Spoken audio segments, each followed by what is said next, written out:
আজ 2026 সনের এসএসসি এবং দাখিল পরীক্ষার্থীদের ফলাফল প্রকাশের দিন। ফলাফল প্রকাশ হয়েছে।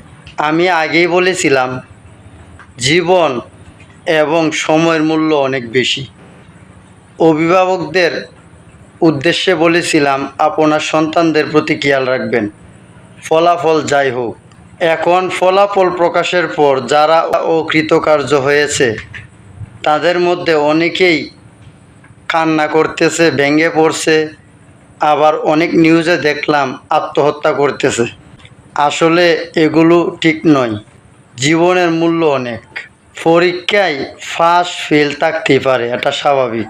যাই হোক, আজকে পুরো বাংলাদেশে যারা কৃতকার্য হয়েছেন, ভালো ফলাফল অর্জন করেছেন, সবাইকে ফুলেল শুভেচ্ছা ও আন্তরিক অভিনন্দন।